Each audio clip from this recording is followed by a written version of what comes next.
Keller Williams Arizona Realty brings you Ignite 2.0, Session 8, Find Seller Leads with Laura Myers. All right. So good morning, guys. It is Friday. Super excited to talk about working with sellers today. And Laura Myers is joining us. And something that I want you guys to know about Laura is, if you don't know Laura, she is one of the most successful individual agents in our office. And I really truly respect and admire you, Laura, for what you do. She is proof that the individual agent can be extremely successful in this business.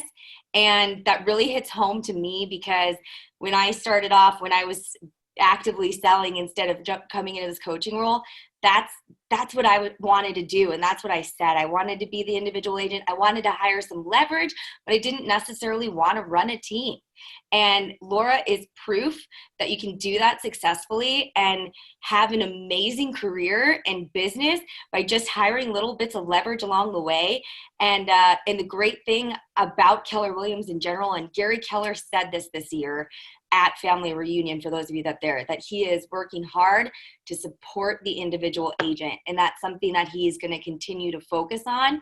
And what's great about those of you that are in PCX is that you are individual agents with the benefit of a team. And I think of that as Keller Williams in general, right? Like, we are individual agents, all of us, with the benefit of being on the Keller Williams team. So I am going to turn it over to Laura. You guys, we are going to learn so much from her. And Laura, I just absolutely admire and respect you for what you do. And you need to hear that, because you are amazing and you are proof that the individual agent can run a successful business. So I got a little sweaty. I feel the pressure. No pressure.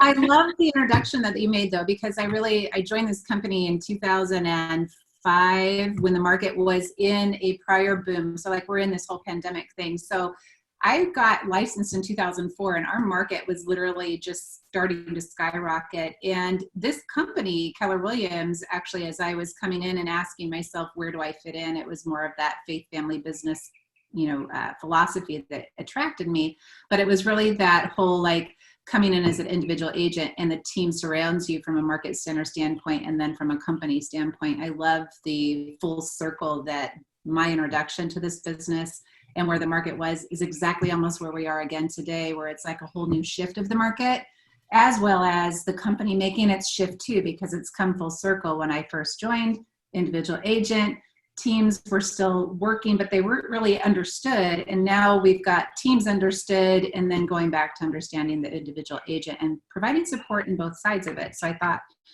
that introduction made it feel full circle for me. So just everybody who's out there know that wherever you want to run your business, it is exactly what you can do. So whatever you want to design in real estate, you can design. And that's really the protocol, because I've been on a team, I've grown a team, I've done a partnership, I've done individual, I've kind of explored a lot of where I fit in from my personality type and what I feel successful doing from my heart every single day. So just know that from wherever you guys are, you're exactly where you're supposed to be, but keep growing. And we'll jump into what it starts here from the first slide, is what successful agents do every day is simply find a way to grow our business, and then remember that we have to run it. So from growing your business and running your business, the aspect is growing is your lead generation part, right? We always get told, no matter where the market is and where it's going, if you're concentrating every single day on what you're going to do to grow it, lead gen would be the number one thing you do every single day, even if everything else is falling apart.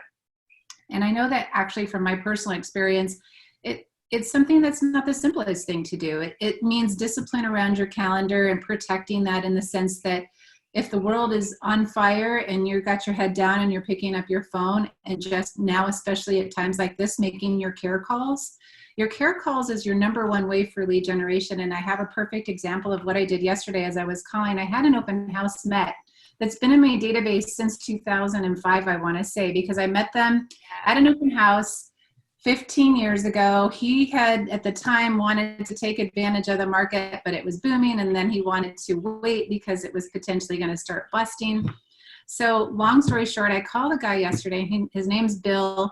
He picks up the second phone number I have because the first one has gone to some other strange person. And I'm like, great, maybe I've lost touch with this guy.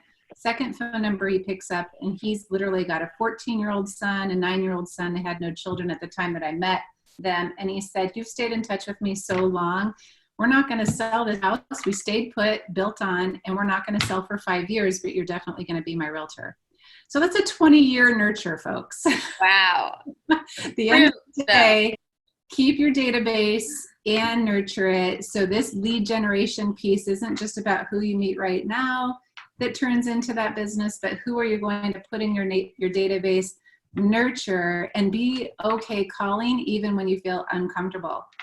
So that growth piece on this first slide, as we talk about just number one, don't ever forget that. That's the only thing. If you did it and did it every single day around a calendar that you protect, you will have no problem having unlimited success in this business.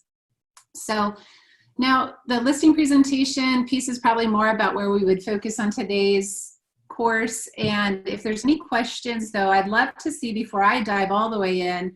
We've got 11 folks in here. If anybody wants to unmute themselves and say the number one thing or what they really want to get out of today, I want to make sure that before we end, that we've kind of reviewed anything that might be on somebody's mind. Is there anybody out there that has a question or a item that they want to cover through today's course?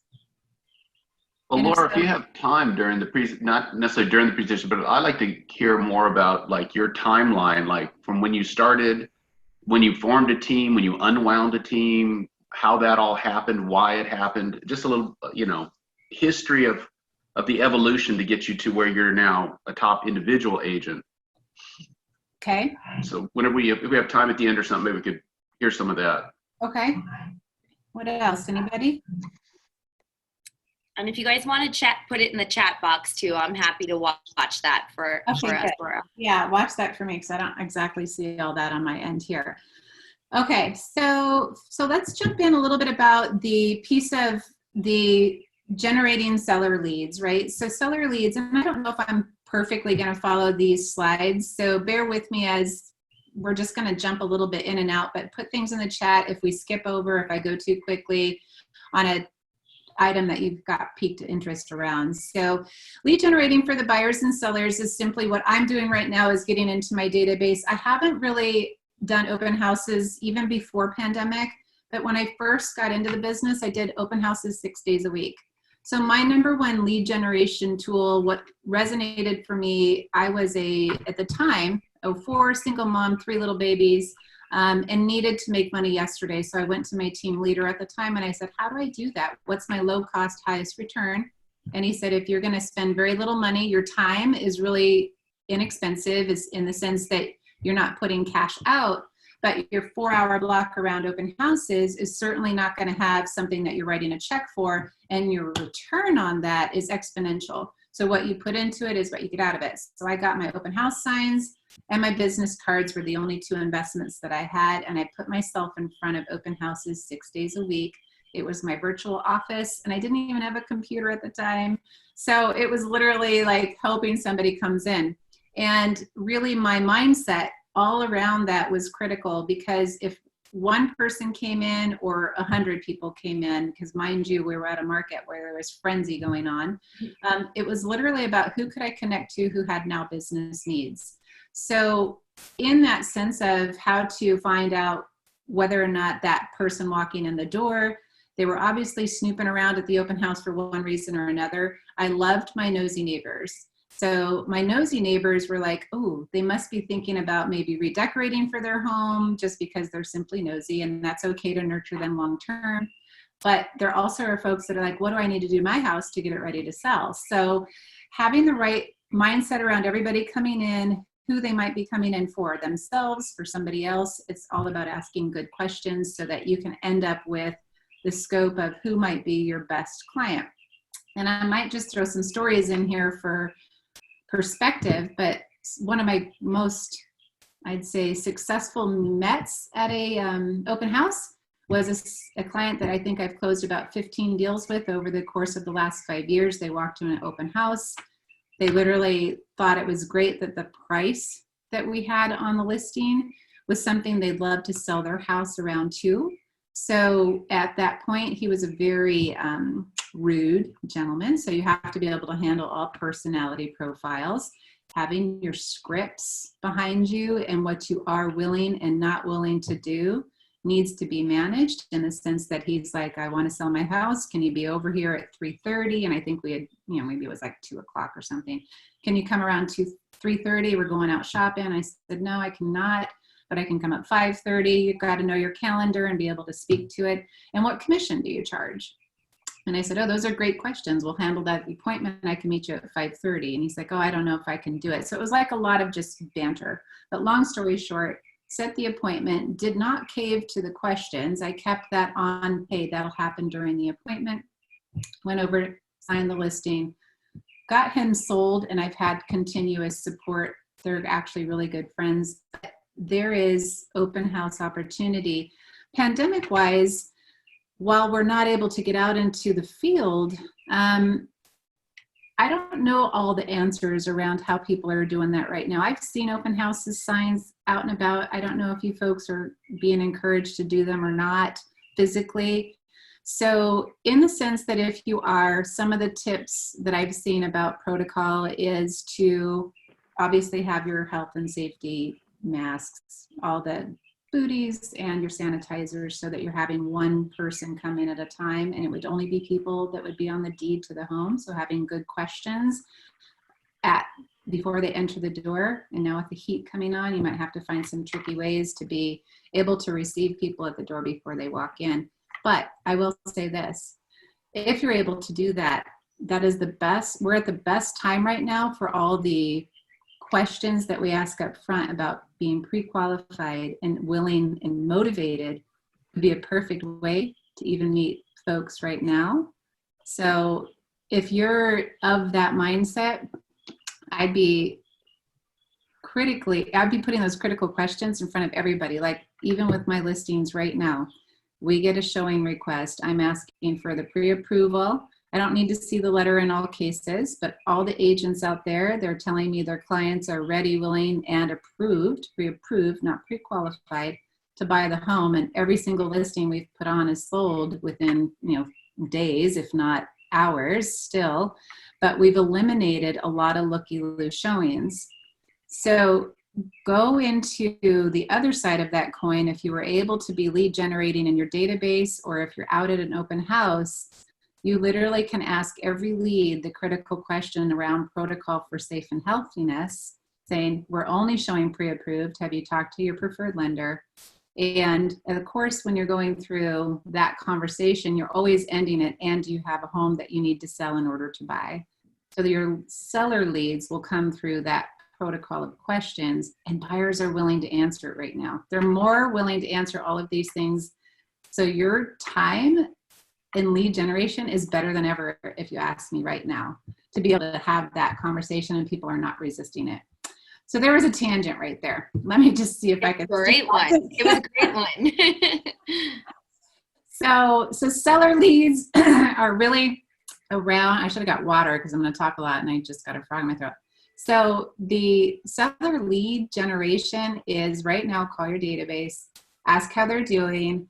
Simply around that conversation is, how do you like being quarantined in your home? I've had some of those questions like, oh, we've loved it, or we're ready in the future. And I've had those that are still like 4 or 5 years out conversations, and you're building a pipeline. I've had 2 that have literally said, oh, I'm so glad you called. We really would like to consider more information about, are we ready to sell? We're not sure if the market's going to support us where we're at, but you always want to dig down to the motivation. And so let's talk a little bit about that. Okay, I feel like that's a very random place for that slide to pop up of no fault. Yeah. So let's touch on it, right? So do not call list. So the do not call list protocol is if you're going to call expireds primarily. If they're in your database and they're really old, they could also be considered a do not call. So I really don't know what the coverage reports as far as do not call list, but if they're in my database, I call them as if they've been there as a person that I am allowed to call. But there's a situation of broken sort of, what is that called? Sort of like a broken chain of events that are beyond 3 months, they could be considered somebody that could complain against you on Do Not Call. I personally know if they're in my database, I use the, hey, this is Laura, I'm calling, and I know it's probably been a while, and truthfully, I'm not actually sure where we met. It's got to be real estate related, and you're in my database. And I just know that right now with everything going on, I'm concerned with everybody that I have in my database. And how are you doing today? And some people are like, well, who are you? And I said, oh, Laura Myers with Keller Williams Arizona Realty, and this does not have to be real estate related. I'm just simply trying to see if there's any sort of resources I can connect you to today. Are you doing okay? Yeah, we're doing great. Thank you so much. They hang up on me. Or, yeah, thank you so much for calling. I really think there's a lot going on. What's going on with the market? And I've got really, I'm kind of a market nerd. So I'm always looking at how the market's doing and paying attention to what the trends are so that I'm easily able to speak about what trends look like, whether they're buying, whether they're selling, and what the pro and the con might look like for them in general. So I always speak in generality. And then if they're like, well, we've really got more questions. And I said, that sounds great. Do you have time right now? We can go over your specific needs. Or if they're like, you caught me at work, and I say, that's fantastic. Do you mind if I send you my calendar and we can pick a time that works for us both? I'll shoot it over to you in a text, or I'll shoot it over to you in an email. And I've got Calendly. So Calendly has been my #1 COVID sort of improvement on systems. And I'll just shoot over a text. It has an attachment to my calendar, and I've set it up for 15, 30, 60, or 3 hours. So that 3 hours is if it's a buyer and they want to go look at property. And so they can set up my calendar. If it's any of the other 3, like 15 minutes is a brand new, hey, just want to get to know you kind of conversation. But 30 minutes would be that consult that gives me the chance to go through either a buyer or a seller. Another piece that I've got that makes it simpler to be paperless is my job form. I paid, you can go onto Fiverr, and I paid Fiverr people to create job form. And job form is just like a fill in the blank form that I used my own, like what I want to have filled out for me. So it's like your pre-qualification or your buyer vision. So if it's a seller, I said, so would you mind if I send you my calendar? And oh, by the way, there's some really good things that you could probably fill in for me in my seller form. I don't call it a job form, but in my seller form. And that way, when we have our call, I'll have a lot of good information to kind of review based on what your concerns or questions are. Is that fair? You have the tie down, right? So if anybody's in bold pivot right now, you've got to have your willingness to ask and your tie down, and always go through that. Is that fair? Or wouldn't you agree? Or something that says for them to be like, yes, be in compliance with the thing that you're recommending or asking them to complete for you. There's another tangent because the do not call list is still holding up here. So just don't call anything on the do not call list if Kate sent out a number, or even if you're doing scrubs on calling expireds, which I do not currently do.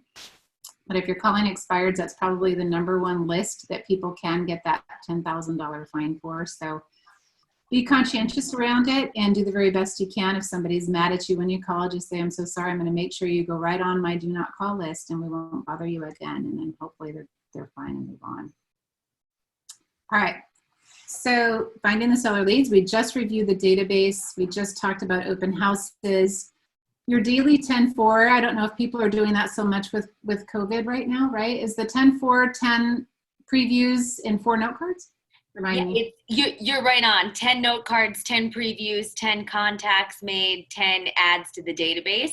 And we're actually, I've encouraged the group to do their previews online, to kind of pick their area that they want to focus on, to look at the list reports. A lot of houses right now have the tours attached, the video tours. So we've been doing it just in a little bit of a shifted way.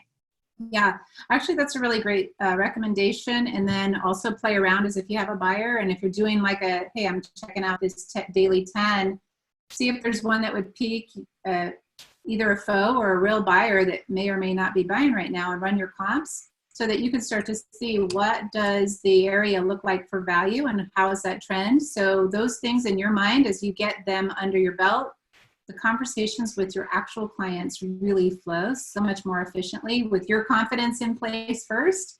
They really have a lot of confidence in you, and that creates business. So that alone is something that you should always just be in practice with. around lead gen. And then when you're building your business, as we talked about in the first slide, is be in virtual mode, not just in what you're seeing, but as in serving a buyer or a seller. Run those comps and pretend like you're going on a listing appointment with those value adds. Referrals, man, that's my number one niche right now, right? So I built my business a lot on referral after coming back from one of our conferences several years ago. And so from that perspective, I had a guy call me from Texas, and he literally is like, I met a bunch of agents from Texas or from Arizona, really connected with you, and I've got somebody who wants to sell a home. And so at that point, my mindset around work ethic is that I probably am at a fault a little too, like, got to really do well. I can't not do the best possible thing, but it's just my passion around if I get a 99 on a test, it's like, how do I get 100 kind of person. So maybe people call it a little bit of perfectionist, but it is who I am. Embrace who you are. So anyhow, help them sell. And then it became from that point forward is like, how can I talk to more folks from across the country, because we are a destination state, that need to buy or sell a home. They're either second homeowners, they're either coming in or they're leaving, but most people come. But if once they've come, they're ready to sell, then I want to be that referral source. So don't be afraid to go onto Kelly and go into those maps that kind of show where people are coming from or what the most like transient states are, and have those conversations with agents and start building relationships around how to get business. But it's not just agent to agent referral. That's my niche. If you want to go into business to business referral here locally, there's great ways to go into business referrals that a lot of people do really well. And they start talking to those business owners because they're a lot more social than I am. I am not high social, I'm mid social. So I love to talk to people for a bit, but I wear out. So if I had to be out in the public locally for a long period of time, that's not my niche. But if it's you and you're high I would say for sure get into your local referral business and go have conversations around who you love. Now we know we're not dining everywhere, but go onto your memory jogger. Yeah. I don't know if you guys have touched on that in Ignite yet. Have you? Not in Ignite. No, I'd love for you to briefly Yeah, so there's a memory jogger sheet that's coming out of Bold. If you guys are or aren't in Bold, there's a memory jogger that says all through your alphabet, right? Like you start with who's your accountant, who's your, your baseball coach, who's your cat care person, and vet. Like, so who are all these people that you haven't even thought of that you could pick up the phone and call today and say, hey, this is Laura, and I've talked in a while, or hey, we've never met before, but I'm really just checking in on everybody in the Valley, and you were on my list, and how's it going in the veterinary world? How are pets being taken care of differently? How has COVID affected you? And you can start there, and people need to get things off their chest, and you can sort of be that person that can say, wow, it's really been different for us too. And they might ask you, how's the real estate? And then you can kind of just lead into wherever that conversation guides you, but you're really guiding them by asking the curiosity questions. Does that all make sense? Love it. So qualifying and converting seller leads. Let me see what we've got, just a little head here. Yeah. So in the scope of in the care calls, somebody might be having that conversation about thinking of buying or selling. Everything in the entire business that we're in is about who asks the better questions. So when you're in the mode of receiving a conversation from somebody, and that's what I always look at, I'm receiving a conversation. So gratitude is how I lead when I'm in a conversation, is being thankful first. And then it's in curiosity. So I'm always in gratitude and in curiosity. So in curiosity helps me not be nervous on a call. And all I need to know is that I'm going to continue to ask them, well, if you would tell, and this is like Ford, I don't know if you guys have touched on the family, occupation, recreation, dream. Yes. So in Ford's scope of this, and you can choose these specifically, or for me, it's like, so how's the family been doing? How have you been coping? So they start answering that question. Well, what is it that you guys are looking for your family to have happen for you next? And this is in the scope of the seller just raising their hand, right? They have curiosity questions, so you're kind of trying to get down to motivation. So family, how's work going? Is work holding up? Do you have anything going on with furlough? Is there any concerns about your job? And we need to ask those things now so that we're not going in and rushing into selling and then they can't buy. So remember that you're asking occupation questions too, and not only related to COVID, but now if you know what they do, you might be able to at some point in time know who's doing what in a world of work. So if you need to connect those that are looking for a job, oh, I know so-and-so works at this company, and maybe I'll make a connection for you. So you're a connector too. So connecting questions aren't just about getting motivation, but it's also connecting your database to other people in your database over a long period of time as you tag everything and categorize them all. Of course, the where piece, you know, you always want to get into curiosity about their lifestyle around a home. So I always say you're not just going to be buying a house, you're going to live a lifestyle. And so you might spend 30 or 60 days finding your home, but you might be spending 3 or 6 years living there. So how would you like to live? And so in the how would you like to live question, it allows me to get a little bit more of their vision. So as I know the areas and you guys are doing your 10, 10, 10s, you'd say, oh, I've seen houses that are around this kind of activity or lifestyle that they're describing. So you could say, oh, I'm thinking of a few neighborhoods that I'd love to introduce you to, and then see if they can offer you feedback at some point in time. But you're making all those notes as you're into that conversation. The why are you moving is a really big motivation piece. If it's sort of, you know, why we're doing it is because, you know, a family member, divorce, you know, those are like the critical life pieces of divorce or death or somebody, you know, empty nesting. They really have emotional things going on. So you want to be sensitive to the why and go into sort of the empathic piece of relationship with folks that really need your professional services, but your empathic approach, if that makes sense. Mm-hmm. So, and you're just making notes along the way, but that's really going to be critical into understanding why they're moving.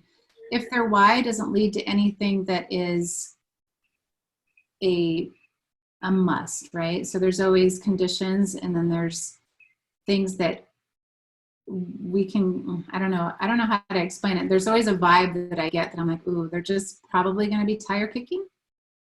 So in the scope of that answering is like, if they're really just curious, you need to understand whether or not you want to go on certain appointments. But I would say as new, you always want to go on every appointment possible because it's good practice.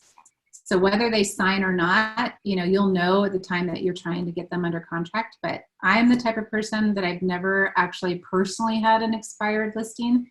So I like real motivated and ready to go, and I like success, and that goes back to that 99 test. I need to get 100, so I have to be successful. So my questions with my clients is really about, are you motivated and getting it ready to get your bags packed? So I always say, when you hire me, you better start packing. That being said, if they're really not ready to start packing, and that's me going through the house and telling them what they need to do to prepare it for sale, they're not willing to do that. I'm not willing to take their listing because that's just who I am. But there are plenty of folks out there, and if this is you, you can take that listing, get the sign in the yard, and you can start lead generating off the other types of methods for online lead gen, open houses. It's just not my cup of tea. So don't worry about what I do differently. Everybody does it differently, and do what works for you. All right, so then the when piece, right? So the when, that's other piece of critical motivation. If it's, hey, we would only do it if we get a certain price, and if we don't, then we're happy to keep the house. It doesn't mean that they aren't ready. It just means that they're feeling you out sometimes more than anything, just if you're going to give them good advice. So the good advice conversation is somebody who's kind of got body language that says, we don't trust yet. We just want to know if this really is going to happen for us. And so the when is, oh, if we get $1 million for a $500,000 home, that is somebody I don't want to waste my time with, because they can suck your life dry, leaving you unable to serve more clients who are really willing and able to sell their home. So know the difference. Now, if it's like your $500,000 home and we want to try it at $550,000,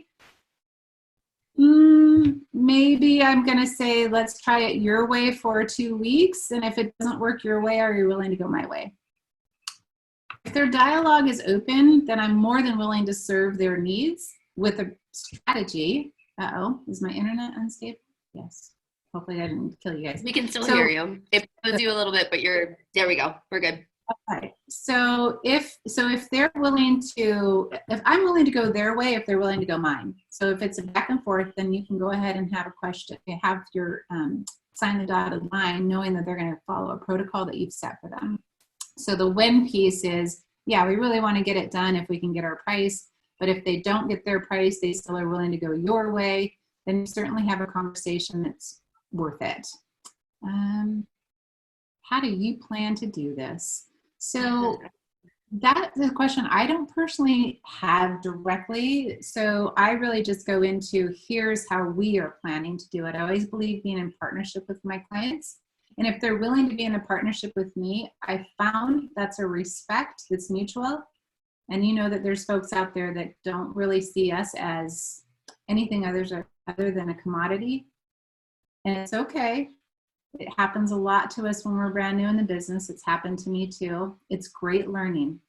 It's really great for understanding how to say yes to everybody in the beginning. And I think that's valuable. And I actually recommend it because you learn more of your lessons through everybody that goes through successfully, and some will. And then there's those that totally like kill your vibe and make you think, why am I in this business? And I'm going to be completely transparent about all the ups and downs. But there are some folks out there that you're going to agree to work with that are going to feel like you're just a commodity. You're not value adding to them. They're just trying to get you to be their servant in a sense. So you're going to learn your yes and no's about how you run your personal business and relate to your clients and what you're willing to push back on with proper dialogue. This is why scripts are so important, because they're not going to be able to push you around when you're asking all the questions and asking them in a way that they don't have ways to push back on you other than respect you. Does that make sense? Absolutely. I love how you laid that out.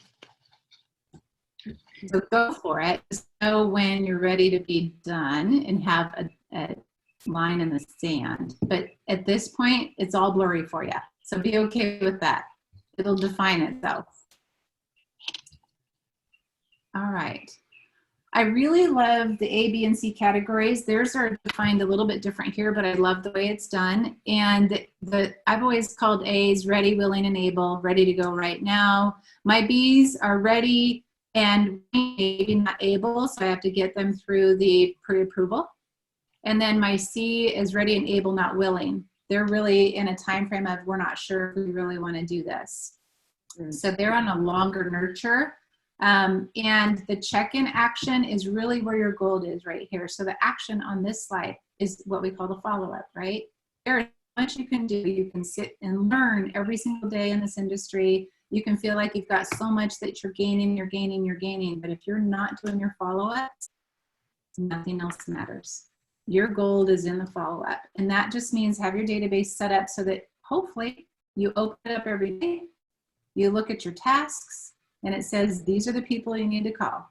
If that's the one thing you did is feed the database and tell it to tell you what to do when you open it up every day, you will not have any problem in this business. Those are like, you're protected like 20 layers of gold. Nobody's getting through that time. Nobody's getting through that activity.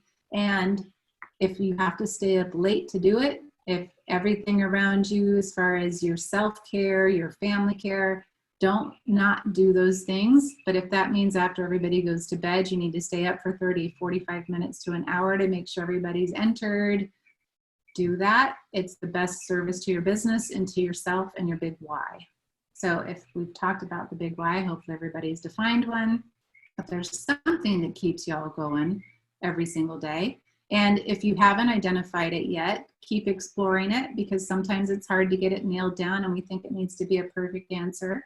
It doesn't have to be a perfect answer. It just needs to be something that causes you to get up every day and something that allows you to stay up a little later so that these things are finished.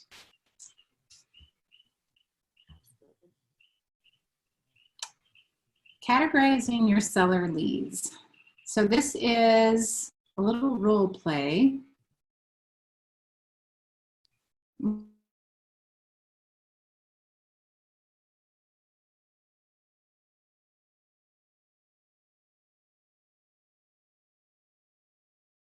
We just did, if you were call me on the phone and you were looking to kind of see where my motivation was, I just answered you as if I was your client. Let's see if I've got any skills. Let's see. So ring, ring.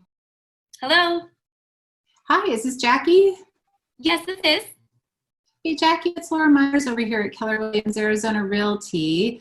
And I just wanted to reach out to you today because I know there's a lot going on in the world. And truthfully, I'm not actually sure how I got you in my database, but I know it's real estate related and it may have been some years. So that being said, this doesn't have to be real estate related. I'm just checking in on you. How are you doing? Oh, wow. Thanks.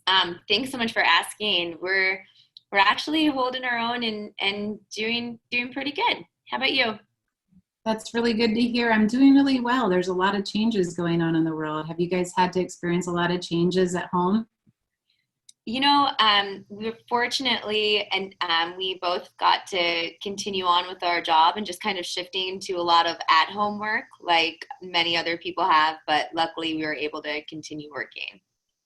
That's really good to hear. I mean, it's been a lot of challenging times with hearing what the unemployment rate looks like. So I'm so glad you guys are able to hold down at home. And do you think you'll continue working from home when things be more opened back up? Gosh, that's a great question. I don't know. I like to be around people, so probably not. I'll probably go back and just so I can be with people again and not stuck in my home. Stuck in our home is a whole new world, isn't it? So what do you guys do for work? I work, I'm a teacher and, Aw. and Mark actually works, he's an engineer. Ah, fantastic. So from working from home as a teacher, I bet you've been zoomed out, haven't you? It's been a bit interesting, yeah, but it's a great way to keep connected with the students. So it's nice that we have something like this. Are you finding any ways to kind of do some self-care or get out and hike or do anything like that? What are you guys doing to keep yourselves occupied recreationally? Yeah, we've gone on a few hikes. We're pretty active, so continuing to adjust to workouts and you know, as things are starting to open back up, kind of just going back with caution. There, yeah, I agree. I've been doing the same sort of things. So is there anything in your future you guys have been thinking about now that you've been quarantined in your home about? Honestly, right now, in terms of that, we're doing all right, but you know, in the future, I can see us needing to make an upgrade in the next, you know, year or so. Fantastic. So if you were to make an upgrade, what? We would definitely have our own space. Being in a townhome right now, just kind of having our own home, not attached to anybody else, you know, with an actual yard and pool that we can call our own is something that we're definitely looking for. That's exciting. Your own yard and a pool. What would all that do for you? You know, it would just help us hit the next goal on our list and where we see ourselves year or so. It's fantastic. Would you stay where you're currently located right now or move to a different city? Yeah, we're pretty happy with the Scottsdale area. Probably, you know, maybe a little bit closer, not in Old Town, but maybe, you know, in between where we are or around Northern Phoenix, within like 10 to 15 minutes of where we're at now. So we're not looking to move cities necessarily, but because we like our location. Fantastic. Is there anything about the house itself that you would like to be bigger? What would that look like? Oh, even though I don't like cooking, I like a big kitchen. So, in a big kitchen, a few bedrooms. I think honestly, another reason we haven't gotten is we need to save up because we do not like projects and we're not fixer-upper people. So, we're those people, probably those annoying people that want things move-in ready, with kitchen and backyard, like, our big priorities. So you're making me pique my interest around interest rates right now and affordability. Are you familiar with how low interest rates are right now? And maybe there could be some affordability on a very move-in ready home for you right now? To be quite honest, no, I haven't even thought about it. So maybe even in the last year or prior, with rates being so low, it's caused buyers to have much more room in their budget to still go out and get really great homes, so that you're borrowing money at a much lower rate. So there might actually be some opportunities for you right now. Would the possibility of thinking moving right now be something that you and your husband would want to talk further on? I'm open to hearing more information. I know we have kind of said it's going to be at least 6 months to a year. But if that information can prove to save us money, I'm definitely open to learning more. Awesome. So why don't we do this? I'd love to set an appointment with you and your husband on a Zoom call so that you guys can kind of come into my virtual office. And what I will do is get a little bit more detail on the house that you're looking for. And I'll put it on the screen on my computer and share it with you. And I'll just walk you through some of the things that might be some opportunity for you both.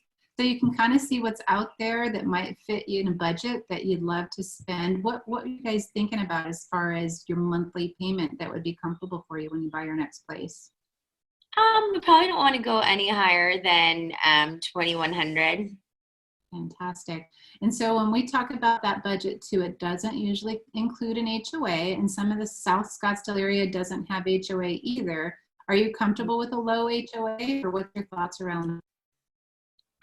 We're comfortable with it, but I've also heard that in these areas, the HOAs can be pretty strict. So as long as we're okay with the guidelines that come with it, I think we'd be open to it. What about guidelines would be important for you? Like what's too strict for you?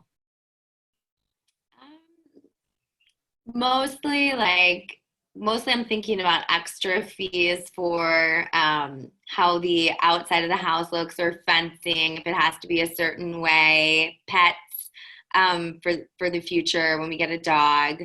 I guess just like the little nitpicky things that I might not know about too. I just keep hearing it's strict.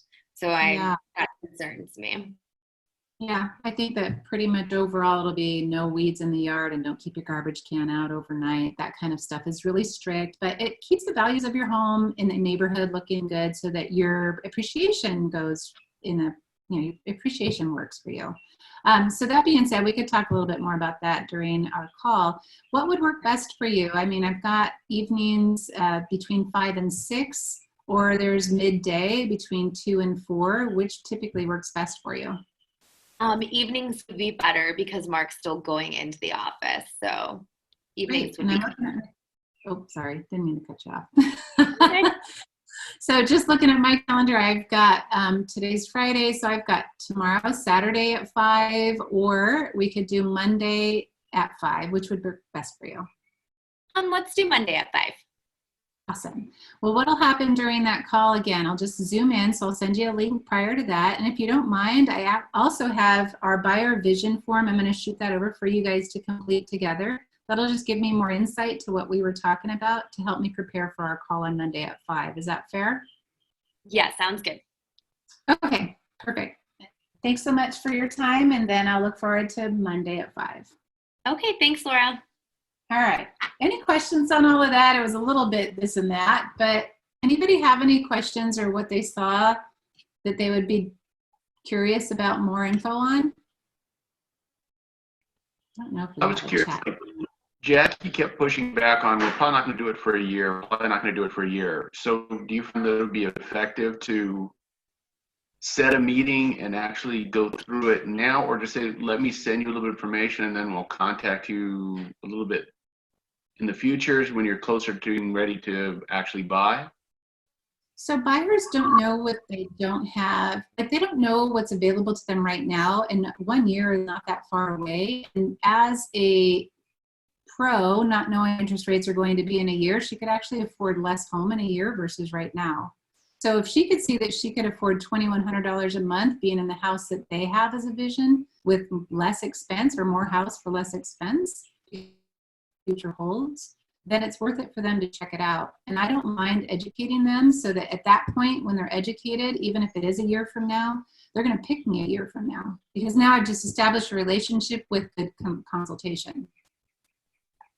Got it. Okay. So at the end of that initial appointment, if we look at it and I'm like, now that you can see what $2,100 affords you now at a 3.5% interest rate, here's what 4.5 might look like a year from now where we might be. So how comfortable are you at 4.5 versus 3.5, where pricing may be somewhere different and you could even out, or we don't know. But because we don't know, how do you want to play right now?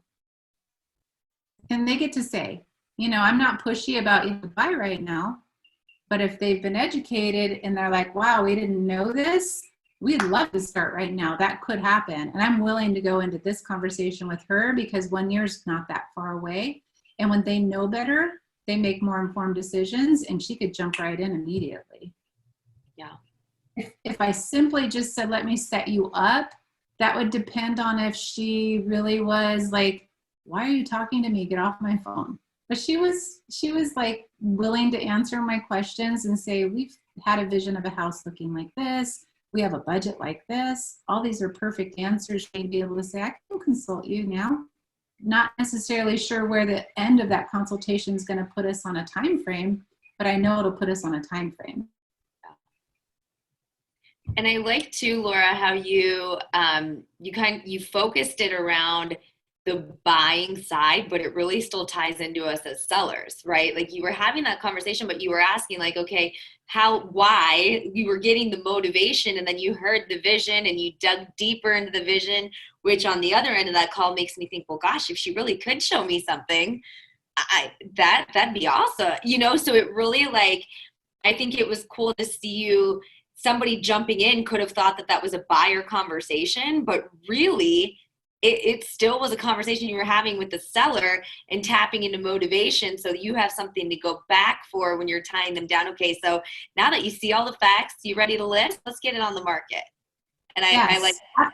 Yes, and so my form that sends out to them will actually touch on some of that. And then prior to the call, there's always your follow-up about, you know, filling in some blanks.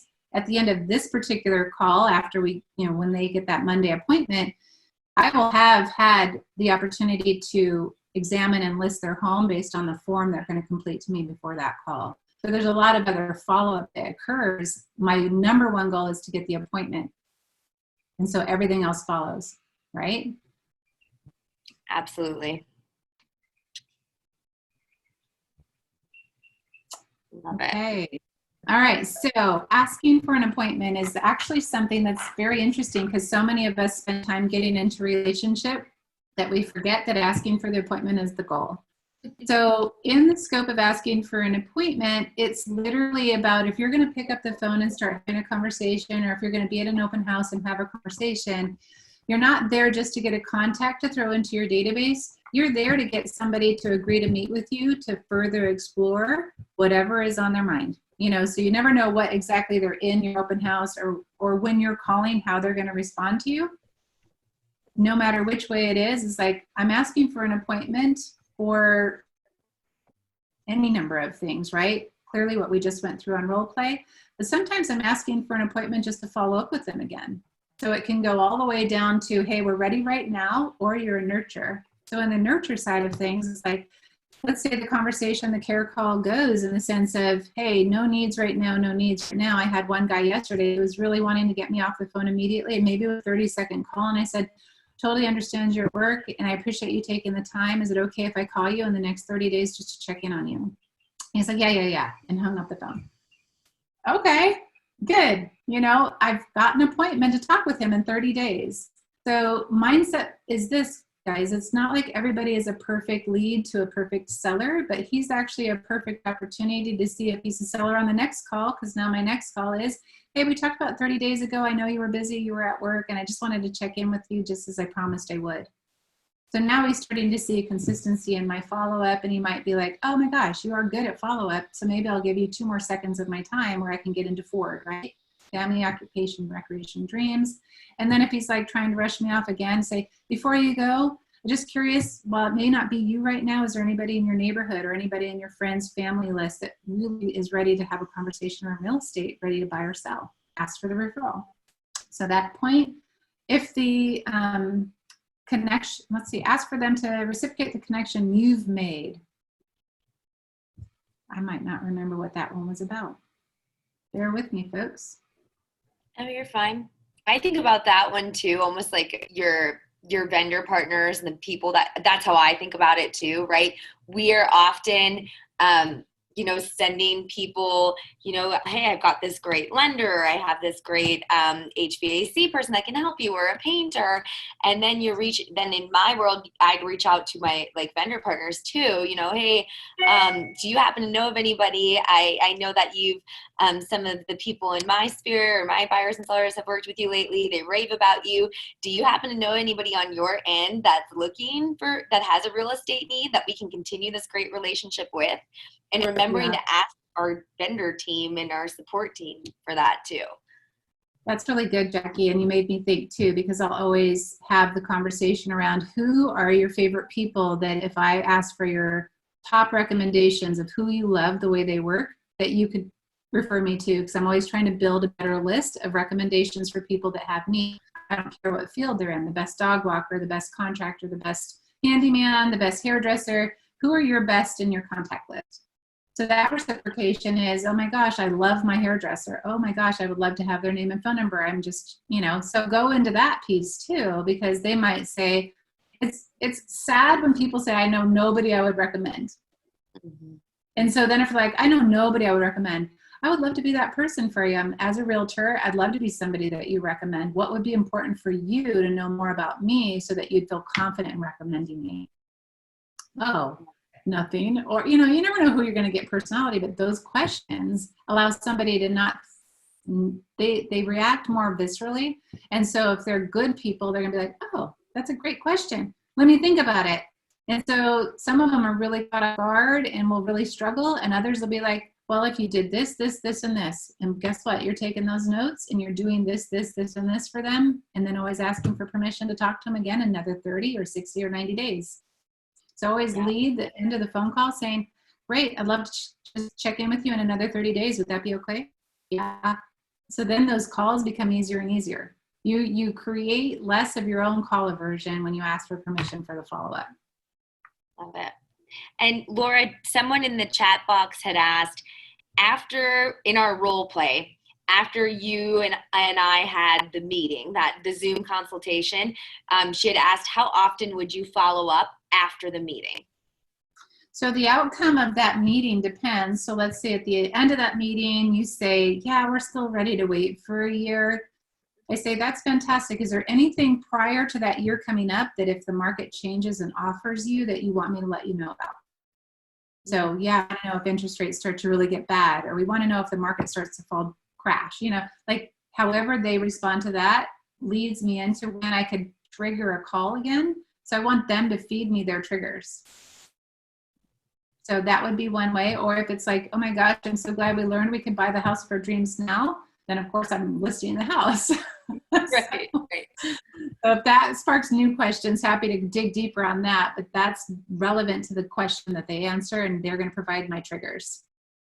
And then on my database, I put those triggers in, so I can put in, people that are watching interest rates or people that are watching the Scottsdale market, how can I inform them? And then I do a newsletter and a market update that people get regularly anyway.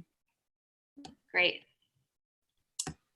Okay, so pre-qualifying the seller. So I have a pre-qualification conversation with my client that now is a little bit different. So since COVID, on my initial conversation, I'm just setting the appointment, and then I am sending them the seller pre-qualification form for them to complete, and it asks detailed questions down to, if I'm doing it, let's see.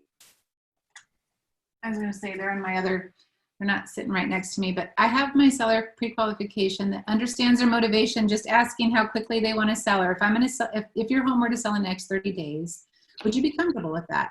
no, yes. And so whether they're a yes or a no, it just helps me get, okay, so what's important for you for selling within the next 30 days? Or what's important for you not selling in the next 30 days? So you're asking enough questions so that you can understand if they really want to sell their home. And the positioning as an expert. You can be an expert even brand new in the business. When I was brand new, my question was, well, what do I say if they say, how long have you been in the business? And my answer was going on 2 years. So I was always going on 2 years because you guys are going on 2 years. You're going to be around in 2 years. So it's not a lie. And so I was literally always like, yeah, I'm going on 2 years. And they move on. So find your answer. If that works for you, use it. If it's a different answer that you guys have been using. But sometimes we paralyze ourselves because we think we have to be perfect and know everything for a client to want to work with us. And you just need to know where to find your answers and not pretend like you know them on the spot. The worst thing you could do for yourself is to rattle something out that you really don't know if it's good or not, just because you want to look good and feel right. We're not in this business to look good and feel right. We're in this business to serve people and do well by them and their needs. So that being said, positioning yourself as an expert is like, oh, great question. I'm going to get back to you on that if you don't know. Or that's really great. We'll talk about that on our appointment. So just stick around the appointment. That keeps you from being on the spot. And winning the listing is in your preparation for how, and I'm sure you guys are practicing listing presentations. Everything that Command probably offers walks you right through something that you can pretend like you've got a seller every single day. Whoever your practice partner is, go do it with each other so that you can start getting through go on bad appointments, whether it's in your role play or if you just go set the appointment and it's a really bad seller appointment and you fail at it, be okay with failing faster. Go fail faster on as many appointments as possible, because I bet you after 5 bad appointments, you're going to be way better than if you went on no bad appointments. So trying to be perfect before you go on your first one will stop you from all that opportunity. So just literally just go in and say, I know that I'm going to go get this listing. And if you walk away and you end up not getting that listing, you're going, I'm going to get the right feedback to cause me better on the next listing too. So don't be afraid on that seller response. If they're like, sorry, we went with another agent. Fantastic. I truly appreciate you gave me the opportunity to interview for the job. Because personal growth and being able to serve folks like yourself better, what would be the best feedback that would have caused me to earn that listing? Hopefully they'll be like able to give that to you. But even if they're like, some people don't want to be mean or feel like they're being mean if they're giving us good feedback.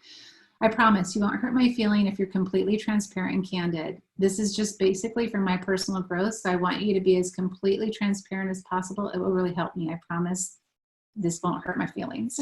so whatever works, but that to me is how you can personally grow and get out of your own way. Great. That's great.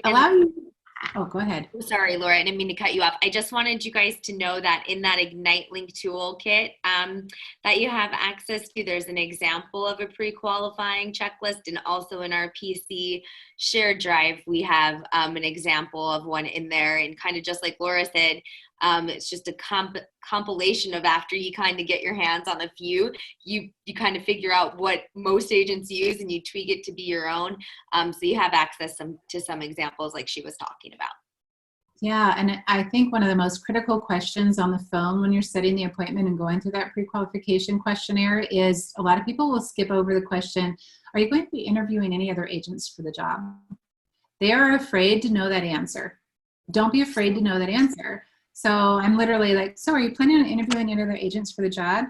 Oh, yes, you are. Would you mind sharing who that is? Yeah, Tim Smith. Okay, fantastic. Or they'll be like, why do you ask? Well, in order to be best prepared,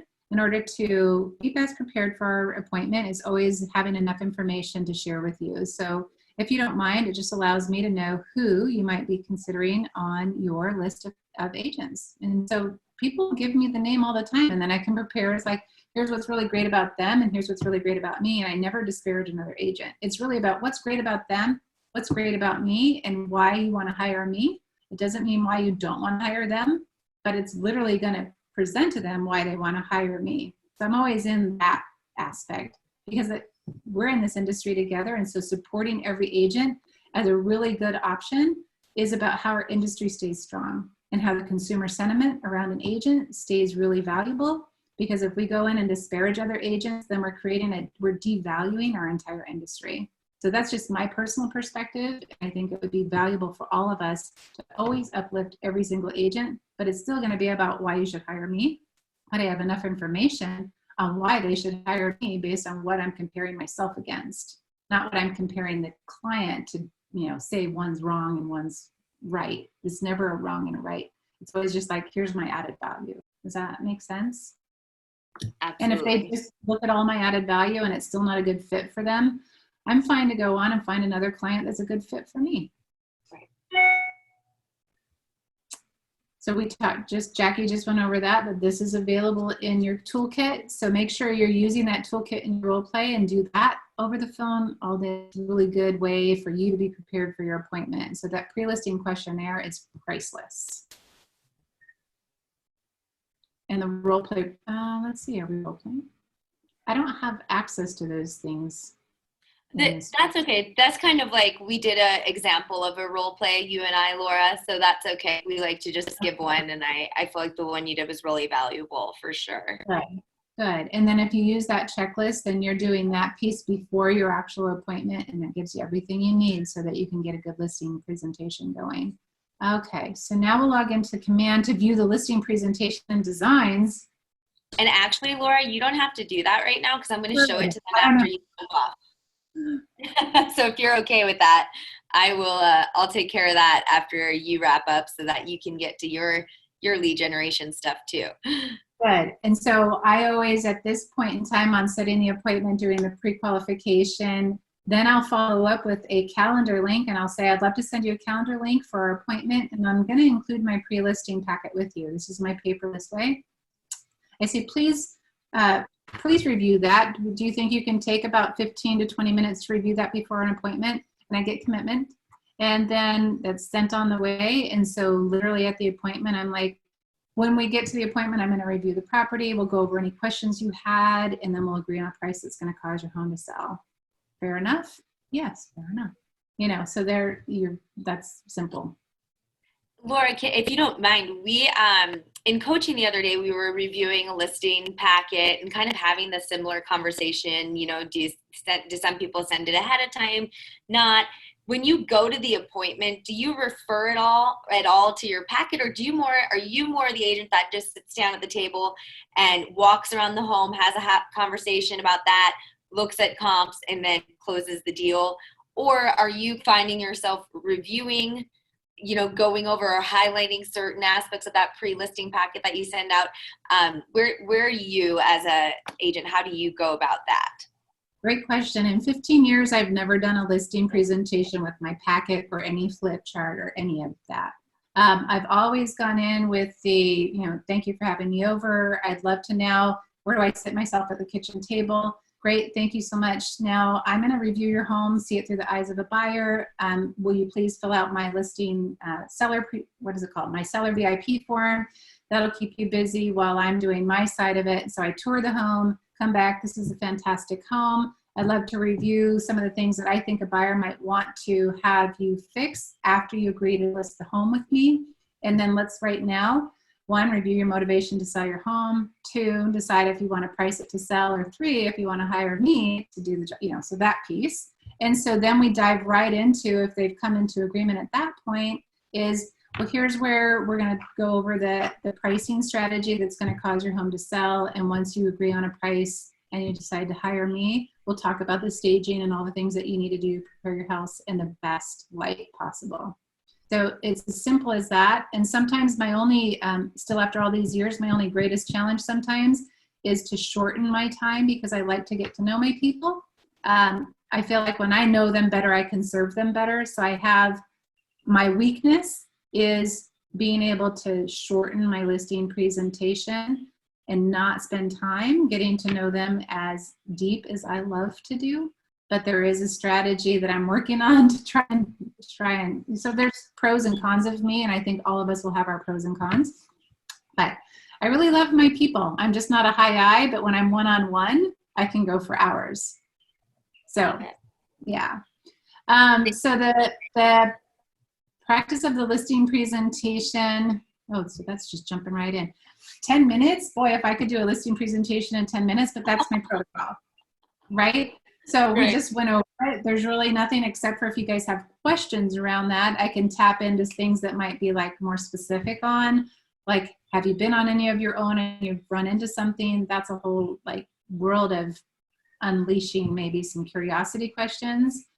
But yeah, we might be like at some ahas or recapping anything that you guys have put down on notes that are like, I'm curious about, or I can do that timeline history thing that somebody asked me about at the beginning.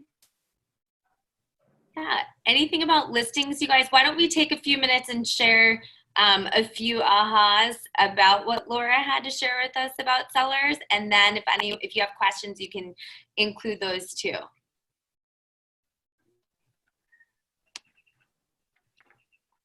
Oh, ready to go sell some homes. Right. I know one that I wrote down, Laura. I love how you handled that, the database script. I love how you said it, about we all have contacts in our phone or in our database that we're like, oh my gosh, I do not know who that is. And I love how when you called that you slid in there, I'm going through my database, I'm checking in on people, and you must have been in here because of a real estate connection that we've made, and this doesn't have to be a real estate related call, but I'm just calling to see how you're doing. And I thought that was so smooth and a comfortable way of approaching that uncomfortable, I don't know who you are kind of moment. And I thought that was great. And truthfully, it makes it so easy. Even when I'm driving and I'm at a stoplight, I'll open my phone, I'll be like, pick a name, and I'll just call it.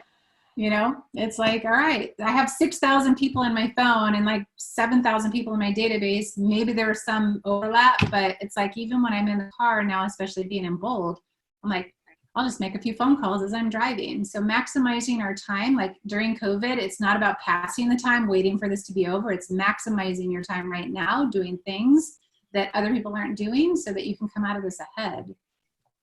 I love it. All right, you guys know the drill. We need some people to share. I know you all learned a lot because I took copious amounts of notes. I like the ABC thing, the mind jogger thing. I thought that was good. And about the telling the people they're only showing the pre-approvals to the houses because of the COVID-19. I like that. Yeah. Great.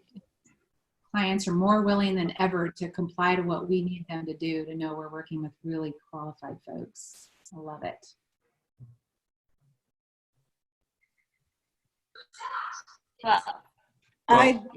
Sorry.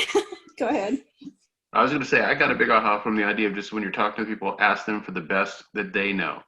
Get a list of people that they know, best hairdresser, best restaurant, best continuous conversation, and get you into the mode of talking about best of things and then weaving yourself in with all that. So that was really good. Love it. I also like the fact that even though she was a year out, you were going to take the appointment anyways. I thought we'd heard people saying that they weren't setting appointments if they were that far out before. So, I mean, things change. So I thought that was great.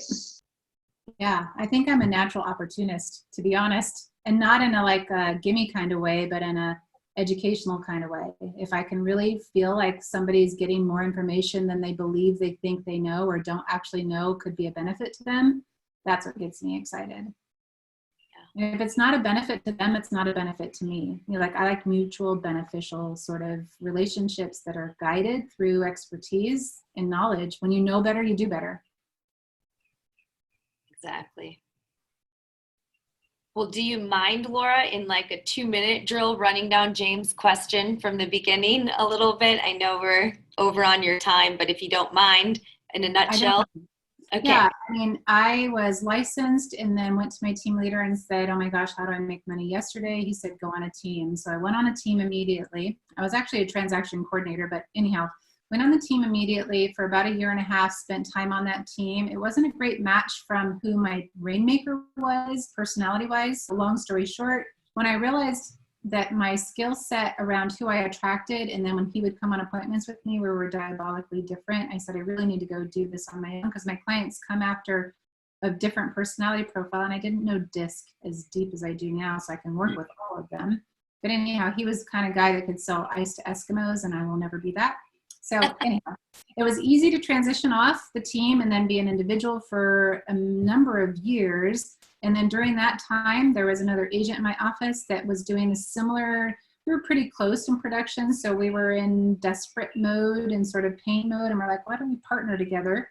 And that lasted for a good year. The challenges with partnership is you need to know how to get married and how to get divorced, which is a hard way to put it. But if you're getting into a partnership, you need to know it's a marriage, and you always need to have an exit strategy to any good business plan. We didn't have that guidance. We just jumped in.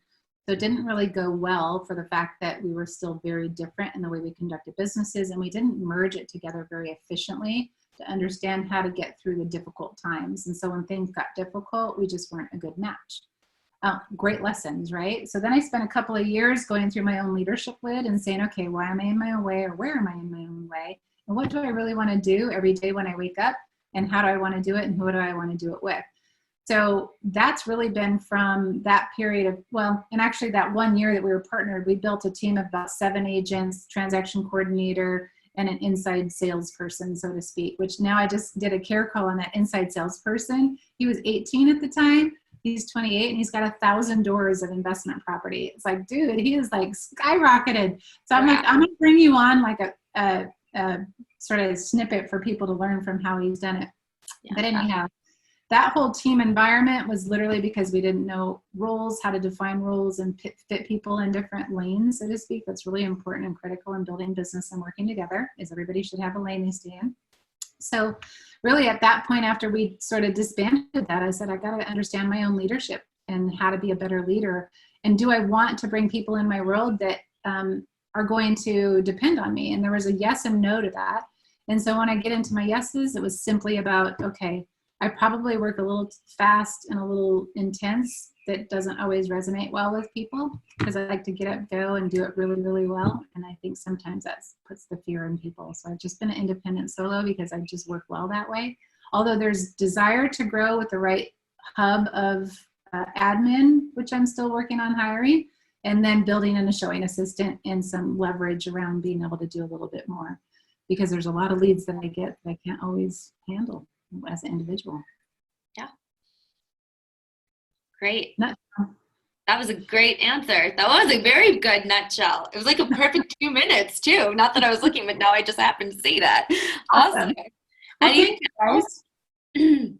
Thank you, Laura, so much. I really appreciate you taking time out of your morning. I know we all learned a lot, and thank you for pouring into us. Yes. Well, thank you guys, and happy selling out there, and stay in touch with your people and call everybody you know and just check in on them. We all need it. Love it. Have a great day, Laura. We'll talk to you soon. Thank you. Bye. Awesome. Loved it. All right, you guys. So like Laura started to talk about, in command, I'm going to jump into our command section here for about 10 minutes or so. And then we'll do our objection handler for the day and go off and attack the success list. So I am going to share my screen with y'all. And we'll make that bigger here. So in command, if you, sorry, 1 second, you know me and my hundreds of tabs. Okay, so in command, when you go into your design section, so I'm just gonna go back to the home page of that. It's that kind of the little sketch paper with the pencil, that's designs. So you're gonna click on that and it'll initially open you to a designs templates page. And today we're specifically focusing on where you can find the buyer and seller presentations that command has already put in here for you. So in that case, you're going to select add for adding a new design, and you're going to choose the print option. So I click on that once so that blue frame is highlighted around it, and then I'm going to go choose next. And then you'll see here, once our screen opens, it's spinning. It's Friday. It's tired. Once our screen opens, you're going to see that they're going to give you, there are 2 options for a listing presentation and 2 options for a buyer presentation. And the content is the same. It's truly the visual aspect that's different. So it's really your personal choice. So you'll see over here on the left, you have listings, and under listings, you have listing presentation. And when you click on buyer, you'll see you have two options for buyer presentation. So when you click on them, they're the same concept, but one's for obviously for sellers and one's for buyers. So since we were focusing on sellers today, I'm gonna click the one that says listing presentation, and you're gonna see it's just different in the way that it looks. Okay, so this one with the black background is called modern, and this one with the white light background is called classic. So you can, when you click on it, when you click use, it's gonna open up the template, and you can modify every page of this packet to make it your own. You can delete pages, you can edit the text, you can edit the pictures, you can add logos. So over on this left-hand side, these here are the pages that when you click on them in the design section, the page will come up and then you have access to modify. So if I click on the words here, when I click on a word and you go up to the typewriter, you'll actually be able to see what you've highlighted a little bit better. So right now, I literally only have the word, they had it in a text block just for presentation. So maybe I want to take out template, right? Because I don't want to be giving that to my seller. So I click on it and I hit delete. Maybe I want to add text. So I'm going to choose text, and I can choose any one of these types of formats. I can grab that text box. I can expand it. When I click in it, if I go back to that typewriter, I can say for Mr. and Mrs. Seller, right? I could even, I could make it specific to the clients that I'm working with. I can change the photo, okay? I can put their address on it. So if we're changing images in Command, remember, we're gonna click on the image, and then a whole library of photos that you're allowed to use will come up. So I'm gonna choose this active lifestyle, and all I need to do is, if I wanna swap out this photo, once it's clicked on, I use this little replace image icon, and it goes and moves over. Okay, so if I wanna change it again, I click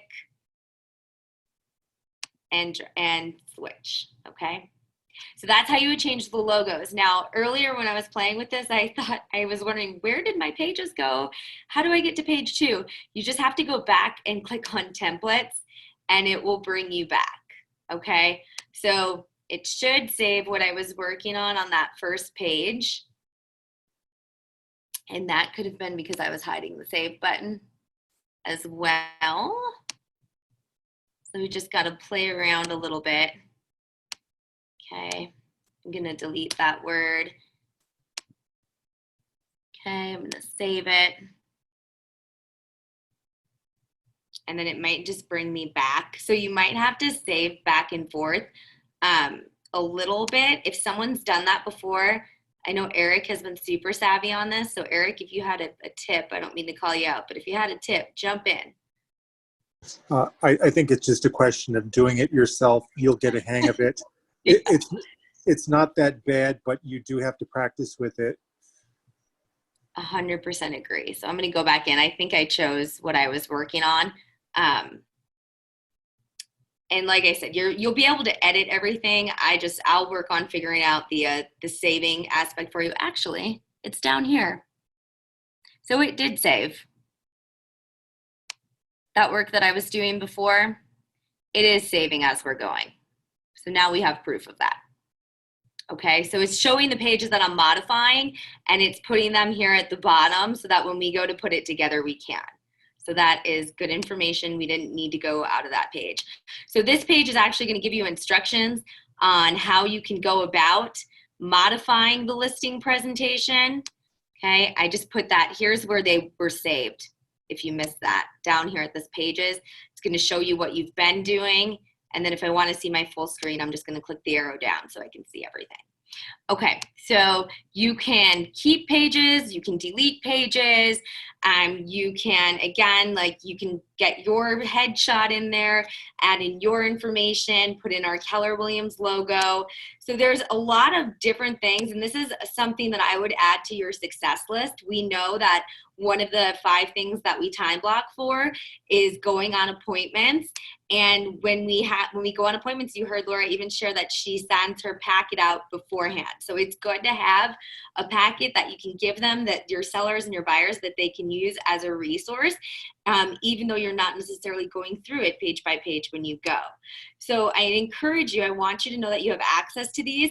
You're allowed to rip off and duplicate everything. One of the great things about where we are and sharing, right? They even have this awesome neighborhood page that if you were to choose to make it specific to the listing, to the home that you were going to list, you could actually switch this out. So if you missed that before, this is really cool. So I'm going to take a second to show you before I give you one more option. So our snapshots, these are amazing because they're included here in our KWLS section. So if I click on KWLS and I go up here to snapshots, okay, it's going to ask you for either a neighborhood name or a postal code. So if I click on postal code and I know that I'm going to be listing a home in 85255, then I can search that area code and I can swap this out, okay? And you can share, here's what's happening in your neighborhood right now, and then you would have to go in, obviously, and you'd have to kind of click here. Sorry, just moving things over. Click on here, and you'd have to go to the typewriter and change. Maybe you put the zip code in there instead, or you change the wording, or you delete the boxes. But again, if you just take some time in here, it's become a lot more manageable and easier to work with than, you know, a year ago when it came out with this option. One other thing that I did want to show you, and if you're not in the PC program and you want access to this, please just text me. I'll put my phone number in the chat box in a minute. Text me because it'll be easier for me to remember. We also have some other templates that you can use because you want to use whatever easiest for you.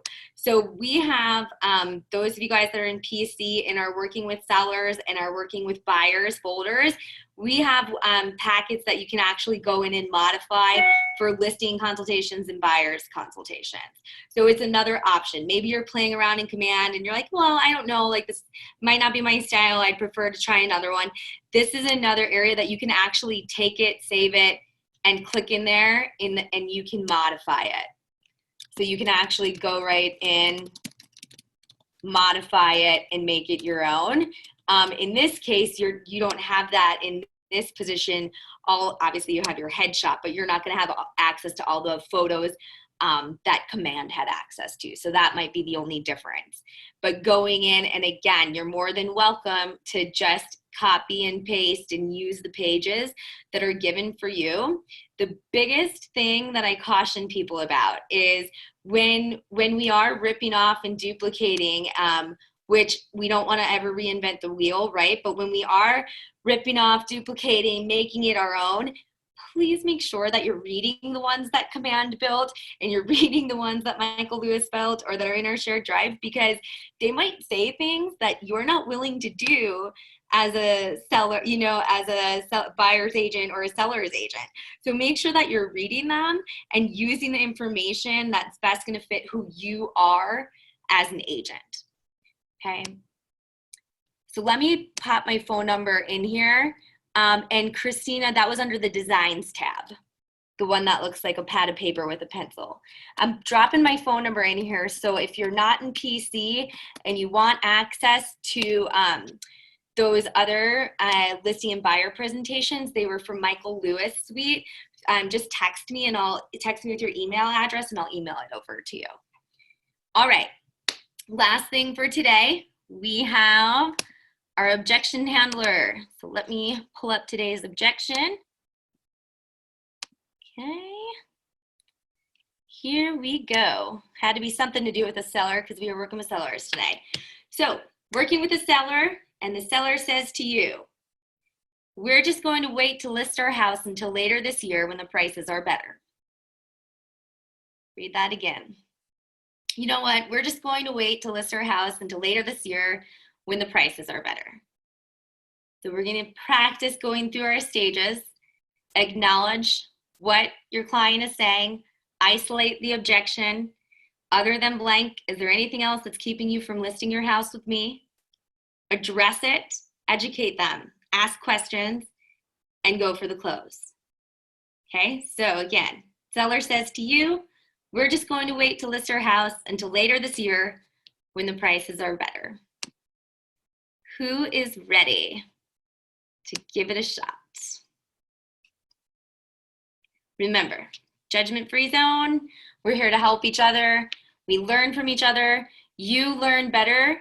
Even if you feel like you stumble through it, you're going to learn something from this.